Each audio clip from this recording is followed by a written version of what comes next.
No início da gestão da atual administração superior do MPRJ, o Procurador-Geral de Justiça, Luciano Matos, editou a Resolução GPGJ número 2401 de 2021, que estabeleceu novas regras para atuação coletiva especializada no âmbito da instituição. Hoje, para falar um pouquinho sobre as atribuições da Coordenação Geral de Atuação Coletiva Especializada do MPRJ, a nossa equipe veio até a sede do Ministério Público Estadual para entrevistar o promotor de justiça, Davi Francisco de Faria. Olá, doutor, seja muito bem-vindo ao MP Cidadão. Olá, Juliana, é um prazer estar aqui no MP Cidadão. Espero contribuir respondendo às questões que vocês vão formular aqui, diretamente ligada à atuação coletiva especializada. Doutor, e o que é atuação coletiva especializada? No que consiste o trabalho da coordenação? Bom, a atuação coletiva especializada é um instrumento que a administração superior destina aos diversos órgãos de atuação do Ministério Público, os promotores de justiça, também as procuradorias, em caso de uma demanda de complexidade ou uma demanda onde haja estratégia institucional relevante, seja possível que o promotor de justiça, titular do órgão de execução, seja auxiliado pelas modalidades de atuação. E as modalidades de atuação coletiva, elas são calcadas em 4 princípios. O princípio da cooperação, o princípio da atuação interligada, o princípio da integração e da unidade dos órgãos de atuação do Ministério Público. Isso faz com que a atuação, que seria uma atuação isolada do promotor de justiça em seu órgão de execução, ela seja integrada por diversos órgãos de execução, diversas estruturas do Ministério Público dotadas de expertise face à complexidade daquele caso. A atuação coletiva especializada, ela é gênero desse instrumento que o Ministério Público destina à atuação dos órgãos de execução. Por que é gênero? Porque nós temos diversas espécies ou tipos de atuação coletiva especializada. Nós temos atuação coletiva especializada permanente. A atual gestão manteve 2 grupos que já são bem conhecidos no Ministério Público. O grupo de atuação no combate aos crimes, às organizações criminosas, que é o GAECO, e o GAESF, que é o grupo de atuação especializado no combate aos crimes contra a ordem tributária. O GAECO, pela sua estrutura, pela sua expertise, tem diversos promotores com larga experiência na criminalidade violenta, na criminalidade organizada. Ele atua contra as organizações criminosas como um todo, o combate ao tráfico de entorpecentes, aos crimes paramilitares como praticados pelas milícias. São crimes que demandam uma atuação de quem já conhece essa estrutura. E, além disso, ao GAECO, a atual gestão incorporou, e isso é uma novidade, a possibilidade de atuar também no campo extrapenal, ou seja, no campo dos ilícitos civis. Então, o GAECO atua também no combate à improbidade administrativa, eventualmente crimes ligados à atuação ligadas ao meio ambiente, integrada com a parte penal. Ou seja, nós temos lá no GAECO um banco de dados muito grande, temos promotores de justiça especializados tanto no campo penal como no âmbito extrapenal. Fora isso, o GAECO possui uma estrutura de servidores, uma estrutura de assessores, policiais, que conta com o apoio da CSI e do GAT para o desempenho das suas funções, que são bem relevantes. O GAEST, por sua vez, já que a Constituição exige que o cidadão, o contribuinte, seja ele pessoa física ou pessoa jurídica, ele contribua para a receita do Estado, então o Estado ele pode tributar através de impostos, pode tributar através de taxas ou através das diversas contribuições. Quando um contribuinte, pessoa física ou jurídica, ele tenta suprimir ou reduzir a carga tributária, o GAEST pode atuar. Na verdade, o promotor da ponta pode atuar. Mas essa investigação, às vezes, também é complexa e exige a participação de promotores especializados. Lá no GAEST nós temos promotores especializados nesse tema de crimes contra a ordem tributária. Além disso, no GAEST também nós temos a atuação de auditor da Receita Estadual, assessores do Ministério Público que são especializados nesse tema. E um outro ponto que o GAEST está atuando também é na fiscalização de benefícios fiscais concedidos irregularmente. Então, ou seja, No campo da atuação coletiva permanente, temos GAECO e GAESF. Fora isso, a atuação coletiva também pode ser temporária. E a atuação coletiva temporária, são as demais modalidades de atuação coletiva, nós temos as forças-tarefas, que são para uma demanda pontual, complexa, iminente, né, a sua criação. Temos os grupos temáticos temporários e também temos os grupos de apoio de acervo. Recentemente, nós tivemos um grupo de apoio de acervo no que se referia à possibilidade de prescrição, impedir a possibilidade de prescrição de ilícitos contra a administração pública praticado por agentes públicos. Já o trabalho da coordenação, a coordenação não é órgão de execução. A coordenação trabalha na gestão, na parte burocrática da destinação dos diversos pedidos de auxílio que são feitos pelo promotor de justiça. O promotor de justiça solicita o auxílio da modalidade de atuação coletiva. O procurador delegou à coordenação a tarefa de deferir ou indeferir o pedido de auxílio e verifica ali quais são as metas que estão sendo cumpridas, visando que o Ministério Público possa ter uma atuação mais efetiva no que se refere a essa complexidade que a atuação coletiva justifica.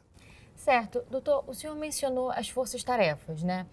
O que seriam as forças-tarefas e de que forma elas contribuem para o fortalecimento do MPRJ? Então, diferentemente dos grupos permanentes, que são aquelas demandas que estão sempre ocorrendo, né? A criminalidade organizada, a questão da corrupção dos agentes públicos, que são destinadas para os grupos permanentes, GAECO e GAESF, as forças-tarefas são criadas, foram pensadas para demandas pontuais, onde a complexidade exige a interligação de diversos órgãos também. Dou exemplo para ficar mais fácil de pontuar, a força-tarefa que foi criada logo quando surgiu a pandemia, em que diversos municípios cessaram o ensino escolar, deixando diversas crianças sem educação. Quando nós tínhamos na área privada muitas escolas com ensino remoto. Então, a Procuradoria, por iniciativa do CAU Educação, ela pensou nessa modalidade de força-tarefa, que foi bem exitosa no que se refere a demandar o município e o Estado para que eles pudessem voltar à aula de modo remoto para as diversas crianças.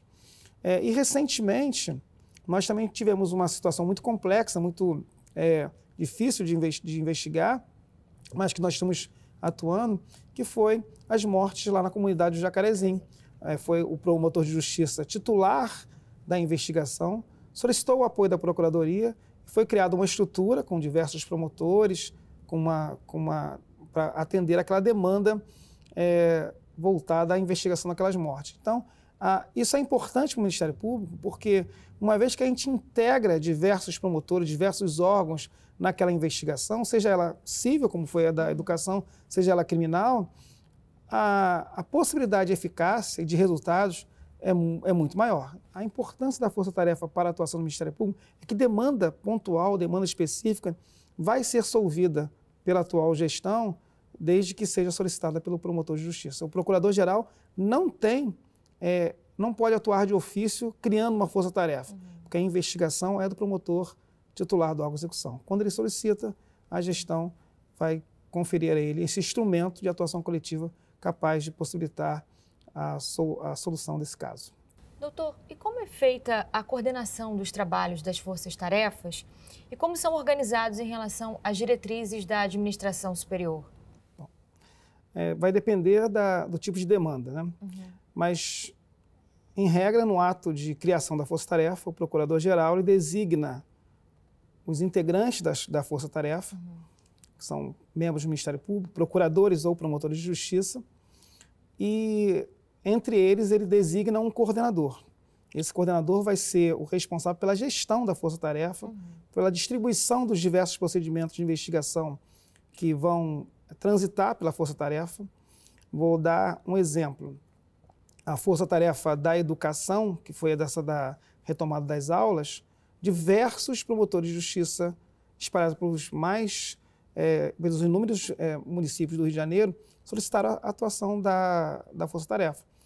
A coordenadora da época distribuiu entre os integrantes aqueles procedimentos ali e deles cobrava qual era a atuação que seria feita. Atualmente, na Força Tarefa do Jacarezinho, mesma coisa. Foram instaurados diversos procedimentos de investigação por locais de crime e o coordenador da Força Tarefa designa entre os membros qual vai ficar responsável pela investigação.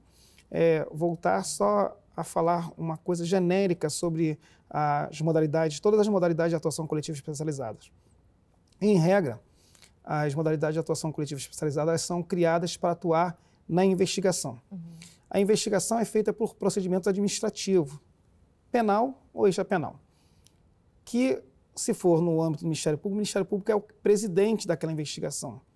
Apenas em caráter excepcional é que essas modalidades de atuação coletiva vão atuar na fase judicial, seja quando há uma medida cautelar, uma quebra de sigilo telefônico, uma busca e apreensão, ou então quando for proposta a ação, seja ação civil, de improbidade, por exemplo, ou então ação penal. Mas, em regra, a atuação das forças-tarefa, das modalidades de atuação coletiva, de modo geral, são para a fase de investigação. Doutor, nós estávamos falando das forças-tarefas, o senhor, inclusive, mencionou duas delas. Hoje, quantas são as forças-tarefas existentes e como elas funcionam? O Procurador-Geral de Justiça já criou diversas forças-tarefas. Entre elas, posso mencionar com a resolução GPGJ 2404, que instituiu a força-tarefa para investigar os crimes do assassinato da Marielle Franco e do Anderson Gomes. Também foi instituída em março de 2021 a força-tarefa que eu falei ainda há pouco, que era a força-tarefa para retomada das aulas e garantia da qualidade do ensino remoto. Outra força-tarefa que nós também criamos em março de 2021, que foi para enfrentamento da pandemia da Covid, né? Foi criada por meio da resolução 2406. E em 11 de maio, a gente instituiu a força-tarefa para atuar nas investigações das mortes ocorridas lá no complexo da comunidade Jacarezinho. Foi a resolução 2416. Em junho, a gente instituiu a força-tarefa para fiscalizar as unidades de internação do DEGASE. Houve um fato muito grave, que foi objeto foi levado ao conhecimento da Procuradoria, que foi a investigação de crimes sexuais supostamente praticados por agentes que cuidam das menores internadas. Então, há uma força-tarefa composta por membros do Ministério Público investigando esse fato de especial gravidade. Em outubro, recentemente, com a resolução 2433, foi instituída uma força-tarefa que é voltada para o combate à ocupação do solo urbano. Inicialmente, essa força-tarefa foi gestada pela Coordenação do Meio Ambiente e pela Coordenação Geral de Segurança Pública do Ministério Público. Quando chegou na Coordenação de Atuação Coletiva Especializada, vislumbramos que vários desses crimes que eram comentados ali, eles já estavam sendo investigados pelo GAECO. Então, o GAECO foi trazido para dentro dessa possibilidade de força-tarefa e hoje a força-tarefa Ocupação Irregular do Solo Urbano faz parte de uma modalidade de atuação dentro do GAECO. E, por fim, recentemente, aqui no Rio de Janeiro teve o leilão, onde parte da SEDAI foi entregue à iniciativa privada. Então, também a Coordenação do Meio Ambiente, ela formulou a proposta de criação de uma modalidade de envolvimento na área do saneamento. Quando a Coordenação Geral de Atuação Coletiva foi chamada para vislumbrar essa possibilidade, a gente vislumbrou dois eixos de atuação. Um na área do saneamento mesmo e outro na área da fiscalização da Receita Pública. Então, a empresa ou as empresas que vão cuidar da concessão da SEDAI, elas vão entregar para o Estado e para os municípios parcela de receita devida por causa dessa concessão. Então, foi pensado numa força-tarefa para fiscalizar a aplicação das receitas. Então, uma força-tarefa específica. E estamos em estudo agora uma outra modalidade de atuação coletiva voltada para o saneamento. E, para finalizar, porque são várias modalidades que nós temos aqui.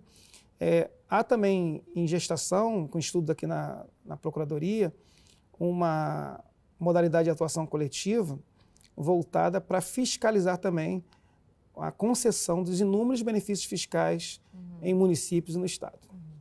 Perfeito, doutor. Agora, qual seria a relação entre a Promotoria de Justiça com a atribuição e as forças-tarefas, né? Como que seria a dinâmica de trabalho entre elas? A demanda chega à Coordenação Geral de Atuação Coletiva através da Promotoria de Justiça que recebe, que verifica aquela investigação. Então, todo fato social que ocorre no seio da comunidade, seja ele penal ou extrapenal, ele precisa ser investigado. O instrumento de investigação é um inquérito civil, ou um inquérito criminal, ou então um procedimento de investigação criminal do Ministério Público. O promotor, vislumbrando que aquela demanda é complexa, é estratégica institucionalmente, ele solicita. E uma vez solicitado, o promotor de justiça, que é o titular da atuação naquele caso, ele vai participar também. E uma coisa importante é frisar na resolução que cuida das modalidades de atuação coletiva especializada. Se o membro do Ministério Público vislumbrar que não há mais necessidade da atuação da força-tarefa ou de qualquer modalidade de atuação coletiva, ele pode solicitar a cessação daquele auxílio, já que todas as modalidades de atuação coletiva, seja ela permanente, GAECO, GAESH ou as outras modalidades temporárias, elas são auxílio consentido ao promotor de justiça. Uma vez que o promotor de justiça vislumbra que não há mais necessidade, ele pode solicitar ao Procurador-Geral de Justiça que cesse aquele auxílio.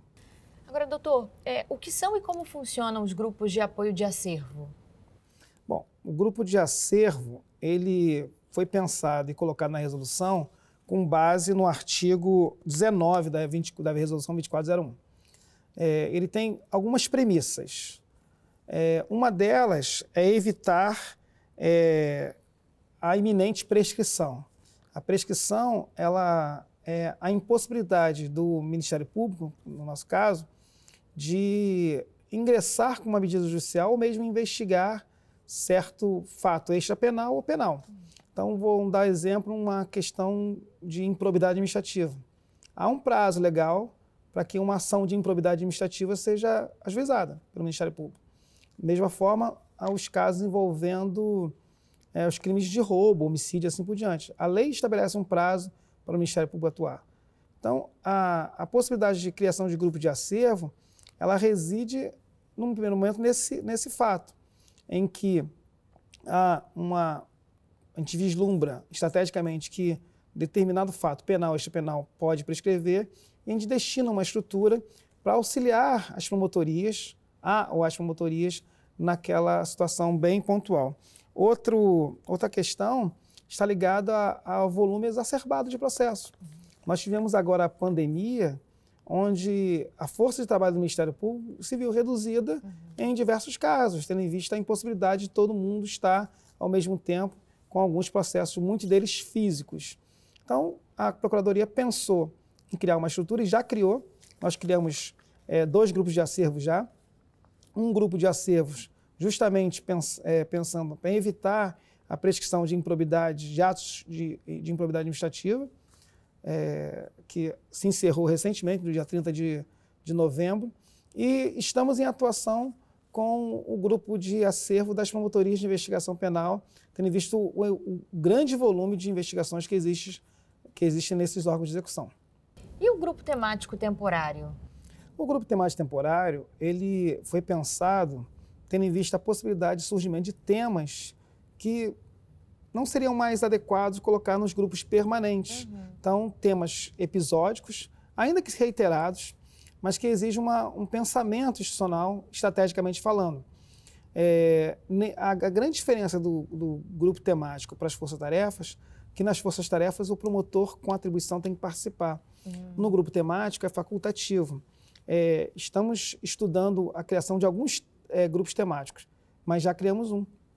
Já criamos um grupo temático de segurança hídrica, que é um tema que o Ministério Público tem que se debruçar, está se debruçando, já está fazendo um trabalho com o coordenador e os participantes desse grupo. Tem toda uma estrutura voltada, então o Procurador-Geral designa o coordenador, os integrantes, ele é um grupo temporário, como o nome já diz, é um grupo temático temporário, é um tema estratégico do Ministério Público, segurança hídrica, como também o saneamento, que estamos estudando a possibilidade de criar. E com isso, o Ministério Público estabelece um prazo para aquele grupo faça o seu trabalho. E depois disso, as promotorias que quiserem encaminhar procedimentos daquele tema ao grupo temático, o grupo temático pode atuar tanto na fase de investigação ou excepcionalmente na fase judicial. E ao final do prazo de criação do grupo, os processos retomam para a sua promotoria já com um planejamento estratégico mais bem definido. Ou seja, todas as modalidades de atuação coletiva do Ministério Público hoje, elas são focadas para auxiliar o promotor da ponta.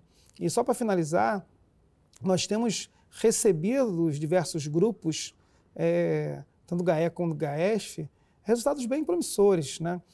Diversas ações já foram propostas, diversas operações foram colocadas em prática, diversos bens foram arrecadados e disponibilizados pela atuação do Ministério Público, mais de R$1 bilhão, que é uma soma expressiva no campo da investigação penal, bem como da investigação dos crimes contra a ordem tributária. Ou seja, isso é a prova que o Ministério Público está atuando de forma célere e de forma eficaz, e isso só tem um objetivo, trazer a prestação do serviço em prol da coletividade.